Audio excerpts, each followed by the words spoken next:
Syria की राजधानी दमिश्क में अपने वाणिज्य दूतावास पर हुए घातक हमले के बाद ईरान ने इसराइल पर मिसाइल और ड्रोन से हमले किए हैं।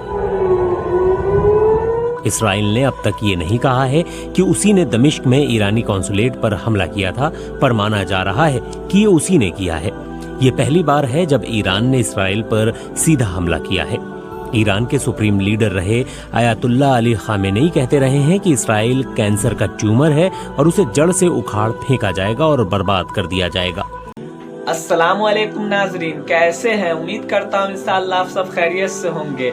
अल्लाह आप सबको हमेशा सलामत रखे। हमारी यही दुआ है, अल्लाह सबको दीन और दुनिया की नेमत से माला माल अता फरमाए, आमीन या रब्बुल आलमीन। और आज की खुशी की खबर है कि ईरान ने इजराइल पे किस तरह हमला किया।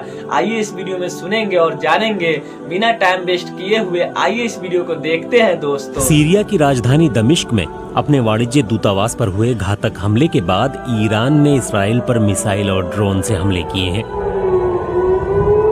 इसराइल ने अब तक ये नहीं कहा है कि उसी ने दमिश्क में ईरानी कॉन्सुलेट पर हमला किया था, पर माना जा रहा है कि ये उसी ने किया है।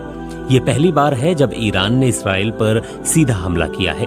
ईरान के सुप्रीम लीडर रहे आयतुल्लाह अली खामेनेई कहते रहे हैं कि इसराइल कैंसर का ट्यूमर है और उसे जड़ से उखाड़ फेंका जाएगा और बर्बाद कर दिया जाएगा। इसराइल भी कहता है कि ईरान उसके अस्तित्व के लिए खतरा है। दमिश्क में ईरान के ठिकाने पर हमला उस पैटर्न का हिस्सा लगता है जिसके तहत कई ईरानी ठिकानों को निशाना बनाया गया था। हाल के महीनों में ईरान के रिपब्लिकन गार्ड्स के कई बड़े कमांडर सीरिया में मारे गए हैं। रिपब्लिकन गार्ड्स सीरिया के रास्ते ही हिजबुल्लाह के लिए हथियार और सैन्य साजो सामान भेजते हैं। इनमें मिसाइलें और रॉकेट तक शामिल हैं। इसराइल इन हथियारों की आपूर्ति को रोकने की कोशिश में है। साथ ही वो सीरिया में ईरान की सैन्य ताकत को मजबूत होता भी नहीं देखना चाहता। सीरिया ईरान का सबसे बड़ा सहयोगी है। रूस की मदद से ईरान ने सीरिया में बशर अल असद की सरकार की मदद की है। एक दशक से चल रहे गृह युद्ध के बावजूद बशर अल असद सीरिया के राष्ट्रपति बने हुए हैं। लेबनान के सबसे ताकतवर हथियारबंद गुट हिजबुल्लाह पर ईरान का हाथ है। गजा और इसराइल के बीच छिड़े संघर्ष के बाद हर दिन हिजबुल्लाह इसराइल के खिलाफ गोलियां बम चला रहा है। लेबनान और इसराइल के सरहदी इलाकों से हजारों लोगों को अपना घर छोड़कर सुरक्षित जगहों पर जाना पड़ा है।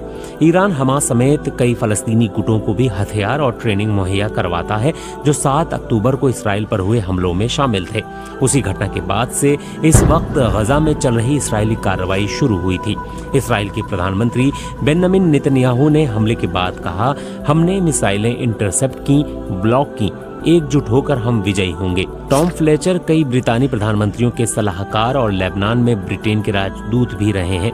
वो कहते हैं कि ईरानी हमले उसकी दूर तक मार करने की काबिलियत का नमूना है। फ्लेचर कहते हैं, घरेलू मोर्चे पर दोनों देश दबाव में हैं, अंतर्राष्ट्रीय स्तर पर आलोचना का सामना कर रहे हैं, दोनों देश आग से खेल रहे हैं। लेकिन वो कहते हैं कि ईरान का हमला काफी नपातुला लगता है। वो कहते हैं कि ईरान ने धमकी के बाद हमले किए, जिस वजह से उन्हें रोकना आसान रहा।